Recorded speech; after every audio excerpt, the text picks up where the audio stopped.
Amigos, buenas noches. Bueno, se acaba de presentar el presupuesto de la República, el proyecto de presupuesto por parte del Ejecutivo, se acaba de debatir también en el Pleno del Congreso y nos acompaña esta noche el titular de Economía y Finanzas, el señor Carlos Olivera. Gracias por estar con nosotros. Ministro, ¿cómo está? Muy Buenas bien, noches. buenas noches. Bueno, comencemos de arriba hacia abajo, ¿qué le parece? Para luego poder interpretar el presupuesto. Ya. ¿Cómo observa el ministro de Economía la perspectiva del Perú en los próximos meses y el próximo año? Ok. Bueno, aprovecho antes de responderle para felicitar a RTP. Sé que han abierto su estación 299 en San Antonio del Estrecho, en Putumayo. Creo que es un gran logro y bueno, un saludo para los amigos del Estrecho. Excelente noticia. Bueno, hablando ya de la economía. Las expectativas que tenemos para este año son de un crecimiento de 4% hasta final del año. Una cifra que es superior al 2,5% que se registró en el año 2017, ¿no? Hemos tenido un primer semestre bastante fuerte, digamos. Hemos crecido 4,5% en el primer semestre. Esperamos una tasa cercana al 2,5% en el tercer trimestre y una recuperación en el último trimestre aún mayor, cosa que estaríamos cerrando efectivamente con un 4%, lo cual yo creo que nos va a poner en una buena posición para seguir creciendo el próximo año a una tasa que esperamos que sea del 4,2%. Este incremento, estos buenos vientos económicos, ¿se explican sobre todo en el escenario minero o va más allá? Yo creo que va más allá. Hay de todo en realidad, ¿no? Cuando uno hace un análisis de las cifras, ve por un lado que hay un efecto estadístico.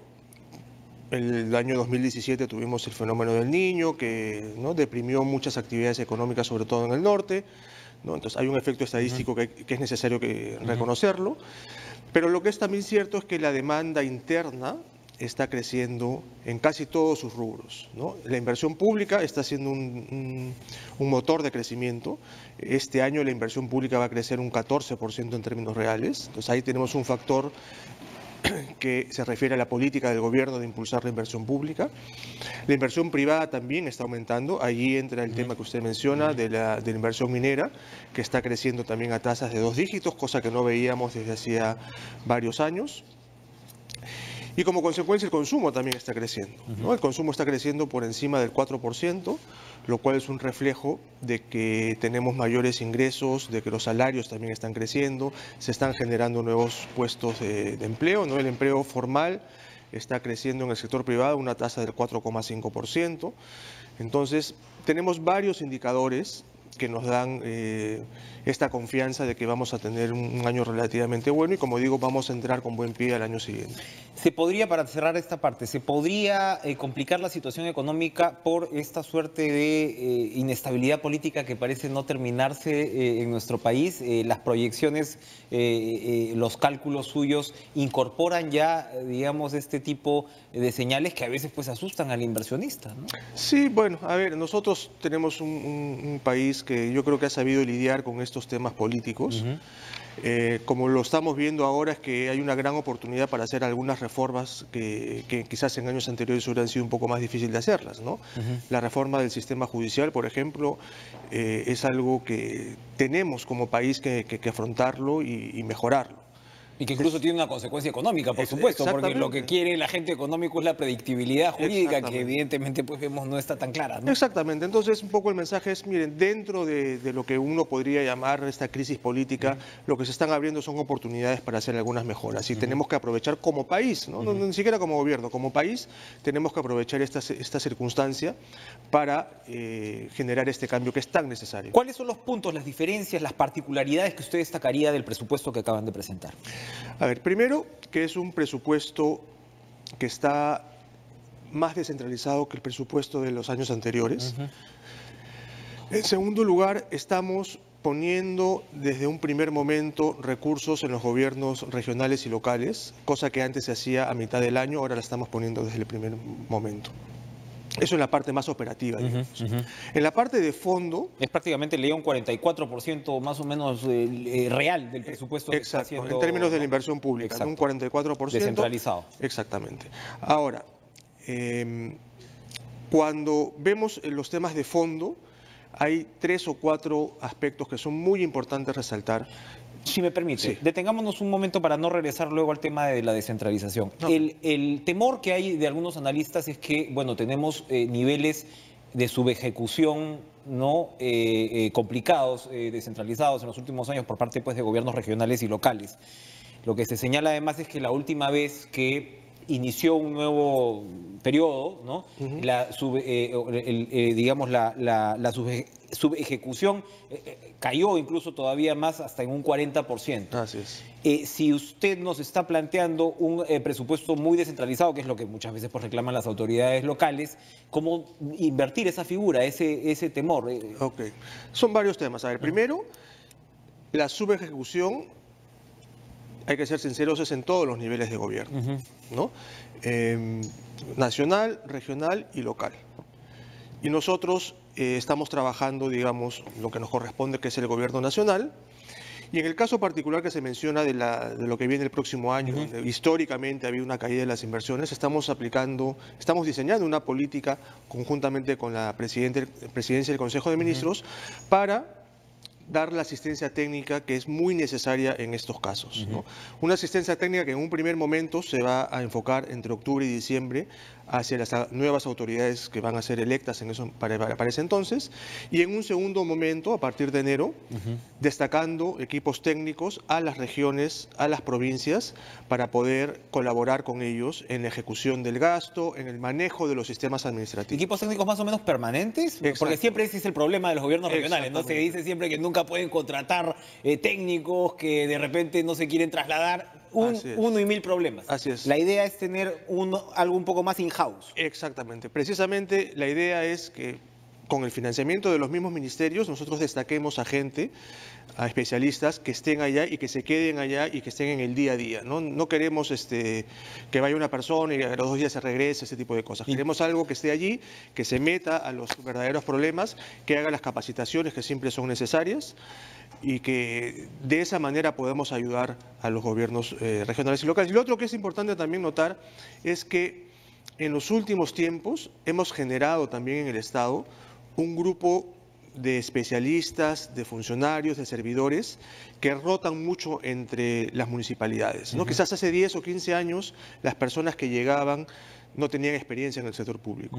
Ahora es posible percatarse de que mucha de la gente que está trabajando allí, por ejemplo, un gerente en un gobierno regional hace algún tiempo estuvo trabajando en la municipalidad provincial, o un gerente de un distrito estuvo trabajando en otro distrito, ¿no? Estamos hablando de gente que ya no es neófita, que se está generando también en las regiones un grupo, una masa laboral muy interesante. Entonces, cuando juntemos todas estas variables, yo creo que vamos a tener vamos a revertir esto que históricamente ha pasado, y lo otro que también va a ayudar es lo que mencionaba, de que los dineros van a estar disponibles en muchos casos desde el primer día de enero, cosa que también va a ser mucho más fácil acelerar la ejecución en los primeros meses y no hacia final del año, que es lo que sucede. La subejecución a veces tiene que ver con la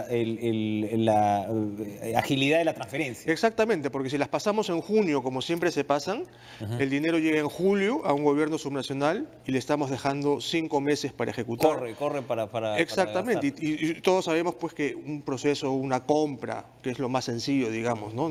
Para no hablar de las inversiones, pero una compra tienes que hacer todo un proceso que te demora 2, 3, 4 meses. Entonces estamos ajustando todo para que este gasto sea a lo largo del año y no como ahora, que el 21% o 22% del gasto se realice en el mes de diciembre, ¿no? Que es algo que no es recomendable. Interesantes modificaciones. Nos estacionamos un ratito en la descentralización, pero lo corté cuando usted iba a entrar a otros 3 puntos centrales del presupuesto. ¿Cuáles son esos? A ver, en primer lugar, hay un aumento importante en los temas de friaje, nevadas y heladas. Se estaba multiplicando por 10 el presupuesto para atender estas actividades, principalmente con la construcción o adecuación de estas casitas calientes que van a permitir que por lo menos unas 10.000 familias el próximo año estén de alguna manera protegidas. Es un tema de prevención, ¿no? Esto está a cargo del Ministerio de Vivienda, y aparte también hay 200 millones para eso y unos 30 o 35 millones para los cobertizos, que también son muy importantes. No solo hay que proteger a la gente, por supuesto, sino también al medio de vida de estos compatriotas, que se vincula principalmente a las actividades que tienen que ver con las alpacas, con las vicuñas o las llamas que están ahí. Entonces, hay 247 millones en total para fortalecer estas actividades. Me está diciendo que antes era 25 millones, más o menos. Exactamente. Eso habla, ¿no?, de lo que ha sido la capacidad de prevención del Estado. Exacto. Sí. En el presupuesto del 2018 habían, no sé si eran 24 o 25 millones, ahora estamos en casi 250. Un segundo tema tiene que ver con la lucha contra la violencia contra la mujer, ¿no? Allí también se está más que duplicando el presupuesto. Estamos llegando, si mal no recuerdo, a 450 millones de soles para financiar una serie de actividades que están definidas ya en el plan que se aprobó hace un par de semanas, que hay un decreto supremo que aprobó este plan. Lo importante aquí creo que es, más allá del dinero que siempre es necesario, es que se está logrando una articulación entre los distintos actores que tienen que ver con este tema, que es bastante complejo también. Estoy hablando del Ministerio Público, del Poder Judicial, del Ministerio del Interior, el mismo Ministerio de la Mujer. Entonces, este plan lo que hace es articular, ¿no?, y destinar recursos para que todos estos elementos que tienen que ver con la lucha contra este flagelo que tenemos puede tener un verdadero impacto, ¿no? Porque si nos centramos solamente en una de las áreas, al final vamos a tener una política coja, digamos. Exacto. Entonces, estamos haciendo este esfuerzo por articular. El Ministerio de la Mujer junto con la PCM son los articuladores de todo esto, pero hemos tenido varias sesiones de trabajo con el Ministerio Público, que necesita las cámaras GESEL, por ejemplo, el mismo Ministerio de la Mujer, que se va a encargar mucho de la prevención. Y cada uno tiene un papel. La Defensoría del Pueblo también tiene su papel aquí como veedor y como encargado del seguimiento. Entonces, en la medida en que cada uno cumpla su papel bajo una estrategia común, estos 450 millones que le digo van a tener un impacto verdadero en esto, que es un tema bastante complejo e importante, ¿no? Un tercer tema que podría mencionarle es la lucha contra la anemia. Sabemos que como Estado hasta el momento pues estamos fracasando en disminuir la anemia.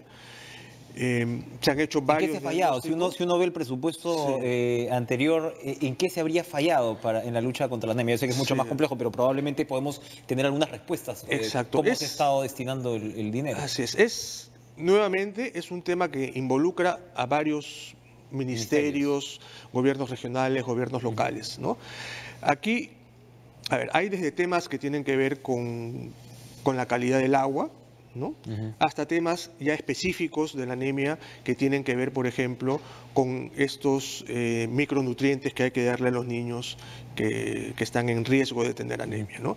Y lo que se ha visto hasta el momento es que, si bien se compran estos micronutrientes, el Ministerio de Salud los compra, y los tenemos en los almacenes, digamos, de las postas, de los establecimientos de salud, solamente la mitad de esos micronutrientes llegan a la madre de familia. Y de eso que llega a la madre de familia, solo la mitad llega al niño, ¿no? Entonces, allí en toda la cadena... Hay algo en la cadena que no está funcionando. Exactamente. Entonces, en toda la cadena, tenemos que trabajar en toda la cadena. Entonces, parte de lo que se está haciendo, bueno, lo que va a hacer el Ministerio de Salud con el MIDIS, y que me disculpen las ministras si me estoy metiendo en su tema, pero yo creo que es importante que digamos que como parte de esta estrategia nosotros estamos incluyendo un seguimiento hasta la casa, ¿no?, hasta donde viven estas madres de familia, y vamos a hacer visitas regulares para efectivamente decirles, darles la asistencia para que ellos efectivamente puedan darle los micronutrientes. Porque a veces dicen, le di el micronutriente a mi niño y no le gustó, lo botó, entonces ya se lo dejé de dar, ¿no? Hay temas que tenemos que seguir trabajándolos para mejorar esto, y como digo, ahí las ministras tanto de salud como de inclusión social van a poder explayarse mucho más sobre el tema. Entonces, desde el lado del presupuesto estamos dando también los recursos necesarios. Por ahí reconocemos que más que recursos hay un tema de gestión que tenemos que fortalecer, y las ministras pues están muy capacitadas para poder dar este tipo de información de más detalle. Salud y educación tienen incrementos importantes en gasto corriente, en planilla. Así es. Por favor, explíquelos. A ver, allí aprovecho para hacer una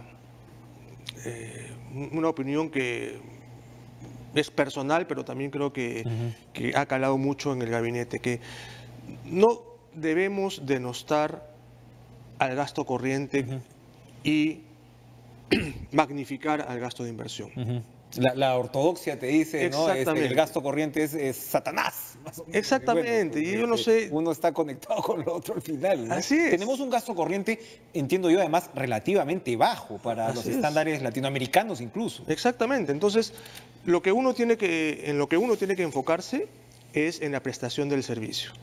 Y para prestar un servicio, uno necesita tres cosas: recursos humanos, bienes y servicios e infraestructura. Los tres, dependiendo del sector, son importantes, en algunos casos unos más importantes que otros. Entonces, yo preguntaría, en el caso de educación, por ejemplo, nos gustaría tener unos excelentes profesores con los materiales que lleguen a tiempo en una escuela que quizás, en una infraestructura, digamos, escolar, que no es la mejor. ¿O preferiríamos tener una infraestructura escolar último modelo, con pésimos profesores, mal pagados y sin materiales educativos? Entonces... El recurso humano ha sido desatendido. Exactamente, el recurso humano en nuestro país desafortunadamente ha sido muy desatendido. Entonces, si no tenemos buenos profesores, si no tenemos buenos médicos, si no tenemos medicinas en los hospitales. El caso de la anemia, por ejemplo, es básicamente estas dos cosas. Tiene los micronutrientes, pero no algo está pasando. Exacto. Con el personal que no hay infraestructura, digamos, que sea tan necesaria. O sea, obviamente que siempre vamos a querer buenos hospitales, pero nuevamente, hospitales sin mantenimiento no funcionan. Colegios sin mantenimiento tampoco funcionan. Entonces, no seamos tan dogmáticos de decir, mire, el gasto corriente es pésimo, están aumentando el gasto corriente y el gasto de capital es lo máximo, porque realmente no es así. Hay otros sectores donde puede ser, quizás en transportes, ahí obviamente necesitamos gasto de inversión, porque lo que se necesita es la carretera. Ahí la gente, digamos, no es lo primordial, ¿no? Obviamente tienen que haber buenos ingenieros, etcétera, pero el gasto fuerte, el 90-95%, tiene que irse a infraestructura. Pero en educación y salud, que son dos sectores básicos sumamente importantes, lo que necesitamos principalmente, yo creo que es buenos profesores, buenos médicos, que estén bien remunerados, obviamente dentro del marco de las restricciones fiscales que tenemos, ¿no? De eso le quiero preguntar, las restricciones fiscales. Después de la pausa conversamos también sobre el paquete tributario que se viene, que es importantísimo. Estamos, según las proyecciones del mismo MEF, ni siquiera llegamos al 13% de presión tributaria. Que es cómo se va a financiar todo esto de lo que estamos hablando. Vamos a una pausa y regresamos con esta interesante conversación. No se vayan.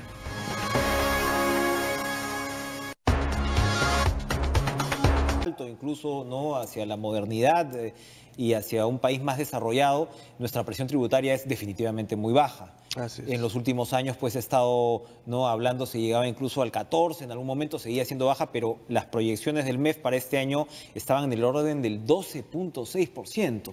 Es bajísimo. Así es. ¿Cuál debería ser nuestra presión tributaria en lo mínimo y qué está preparando el gobierno para por lo menos revertir, paliar, mejorar esta situación? A ver, si uno compara a países de ingreso similar al del Perú, nuestra presión tributaria debería estar por encima del 20%.